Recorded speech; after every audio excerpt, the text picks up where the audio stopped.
Let me talk a little bit about the initial police response. You know, the officers got this call about 4:25 or so. Um, so and about 3 officers responded, and those 3 officers are currently on paid leave. It was Officer Weber, Officer Walker, and Officer Griffin. Those officers did what we've trained them to do on active shooter scenarios. They formed a team and they immediately went into the business.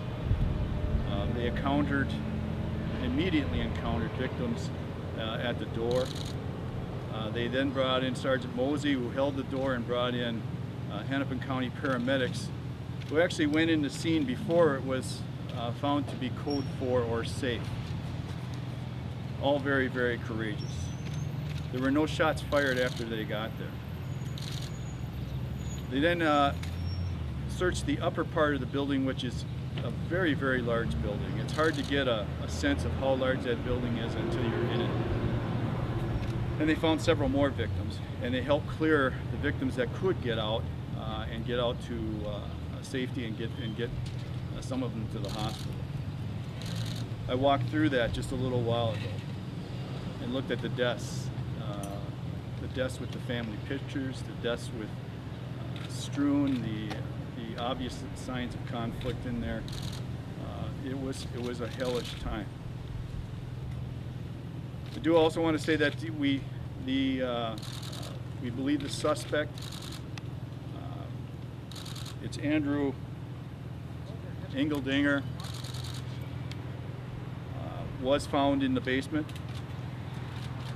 He was in a location where there was one casing on the floor, and he was dead. We are still actively investigating this scene. My forensics group, as well as the county forensics group, they're still at that scene. They took a small break. They'll be back. It is really hard to give you a picture of how large this building is. It is very, very large. It's very, very old. There's a lot of nooks and crannies, and they do have to process this whole scene, and it's going to take them some time.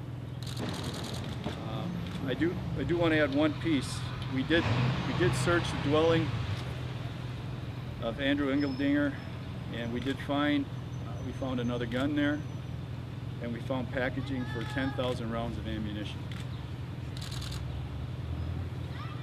We believe he purchased these guns about a year ago.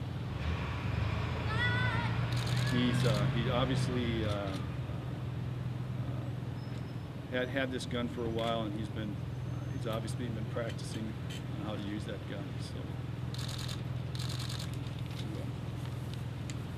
we 4 people went to the hospital in critical condition, and we can confirm that one of those is Reuben Rahami.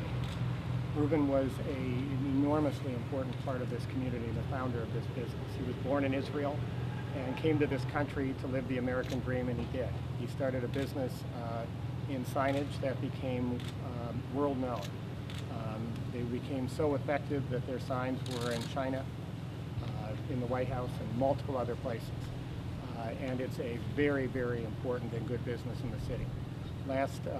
Last March, when the White House wanted an example of a good, small local business doing exporting, we offered them this great company, and Reuben went to the White House. This morning the White House called, remembering that, and offered their condolences to everyone at Accent and everyone in this community. Reuben was a tremendous leader in this community. He served on our workforce council to help other people get jobs. He served on our Think Green task force to help with other green initiatives we have, and he's helped us on exporting. He was an example of somebody who climbed the ladder of success and didn't pull it up, but tried every way possible to get other people up on that run too. And we owe a tremendous debt to Reuben, and one of those is to never forget. I believe one of the parts of our debt to Reuben is to continue to do everything we can to support this great company that involves many people's livelihoods. It's one of the more important companies that we have, a tremendously significant one, and it's where people work every single day. They had a horrible day of work that is beyond what anybody should have to have, but we owe it to them to make sure they have many more productive days of work, and we will be focused on that as we move forward.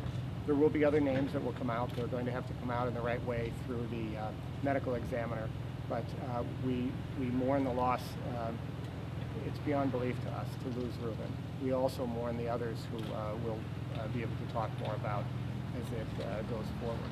Last night, as this was unfolding, the neighbors were deeply compassionate and in some cases heroic. They met here last night at a candlelight vigil and came together as this neighborhood always did. At the end of this press conference, we believe the activity in this neighborhood is over. We won't be doing interviews here. We'd like folks to leave the neighborhood in the peace that they deserve to be in. They've been through a lot. So there will be more to say and more to do, but we'd like that not to take place in this neighborhood and let people who've gone through a lot be through a lot. It was a case, I understand, where he was terminated that day. And he did come back about 4:25 to that location, parked his car and walked in the loading dock area and immediately started shooting people at that location. And I'll leave it at that for now.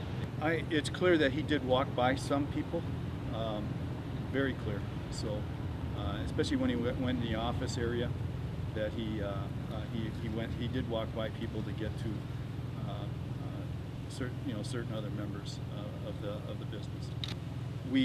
These were his guns. That's correct. He had them about a year.